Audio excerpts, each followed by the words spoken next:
Sa ngalan ng Ama, at ng Anak, at ng Espiritu Santo. Amen. Iwalhati sa Ama at sa Anak at sa Espiritu Santo, kapara nung sa unang-una, ngayon at magpakailanman, magpasawalang hanggan. Amen. Sa ngalan ng Ama, at ng Anak, at ng Espiritu Santo. Amen.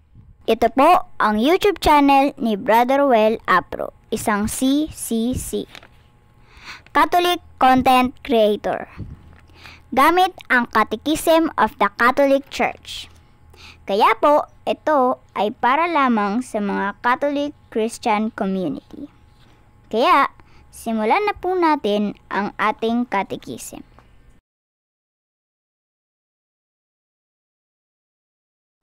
Ako si Erna.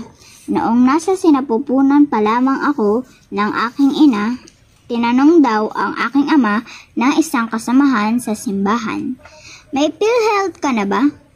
"Wala pa," sagot ng tatay ko. "Naku, sa Marso pa ang benepisyo kung ngayon ka pa magpapamiyembro.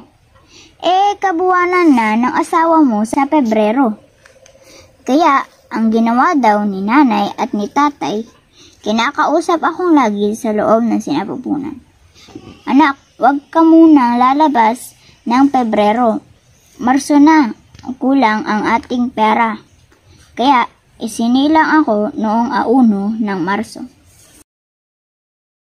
Ako naman si Ethan. Malikot daw ako sa loob ng tiyan.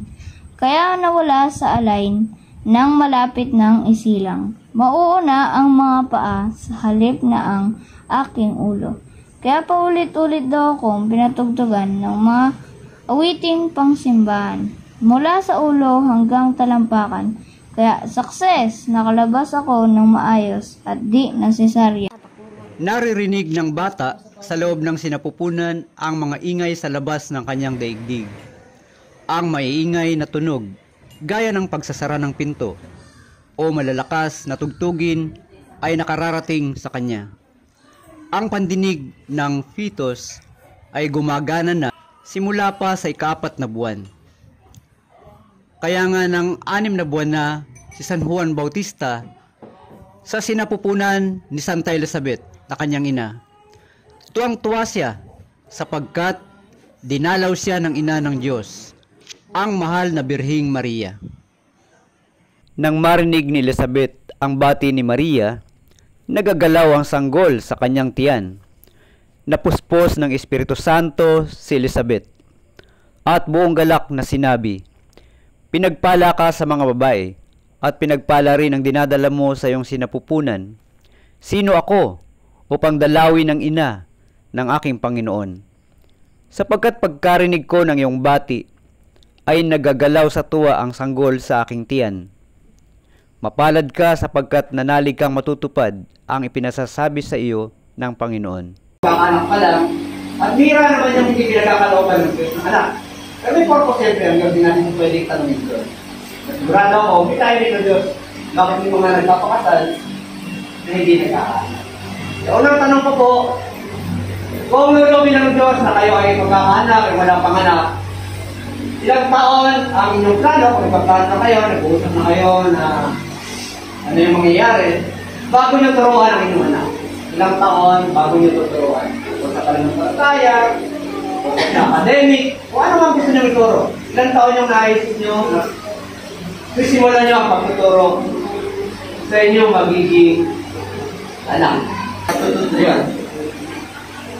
Mr. and Mrs. Abayan, ilang taon? 4 years old. 4 na taong gulang. Mr. and Mrs. Batalon, 7 taong gulang. Mr. and Mrs. Kabuhat, 1. Kailan nga ba dapat simulan ang pagtuturo sa bata? Ayon kay Dr. Arthur Janou, sa kanyang aklat na The Feeling Child, the rearing of children begins in the womb, when life begins inside. Sa aklat naman na sinulat ni Dr. Bel Angeles Abangan, Lakbay Diwa, Volume 9, simulan ang edukasyon ng sanggol sa loob ng sinapupunan.